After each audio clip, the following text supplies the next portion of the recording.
Rodney, Mississippi is a fascinating story of what might have been. A church service trap, 3 votes, and an act of God took what could have been Mississippi's biggest city and turned it into a ghost town. In the early 1800s, Rodney, Mississippi was booming. It was the busiest port on the Mississippi River, surpassing even that of Natchez.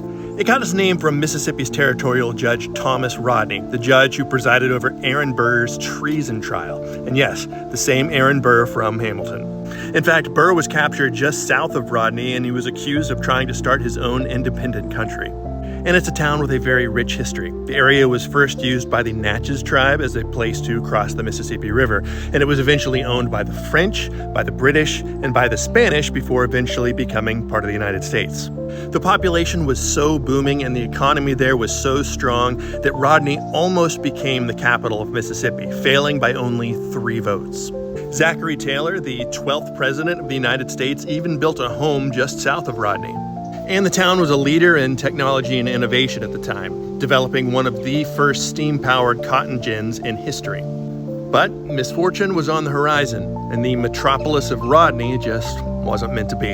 Unbeknownst to the people of Rodney, a natural sandbar was beginning to form just north in the Mississippi River, slowly moving the water off to the west where it would eventually bypass the city. A pretty big deal for a town whose entire economy was based on shipping. But even before that could happen, Rodney took another hit. Now, up to that point in the Civil War, Rodney had by and large escaped any sort of major damage, but that all changed after the siege of Vicksburg.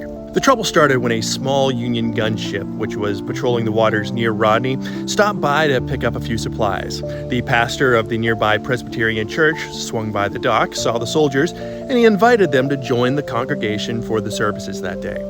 Surprisingly, the soldiers agreed, and as they were sitting there in that church service, Confederate forces surrounded the building, and the congregants inside sprung on the Union soldiers without warning.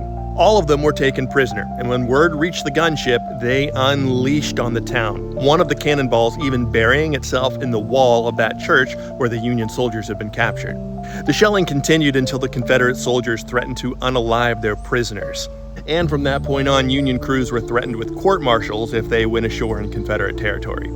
The bad luck continued for the town of Rodney. A fire a few years later, followed by a flood, followed by the yellow fever, followed by more floods. By the early 1900s, it had all but been abandoned, and Governor Bilbo in 1930 declared it no longer a town. But still today, remnants of the town still stand, and the Rodney Historical and Preservation Society has been working hard to retain a few of those, including the church that was hit by cannon fire. And the town continues to live on in people's imaginations, thanks to it being included as a setting for one of Eudora Welty's stories, The Robber Bridegroom.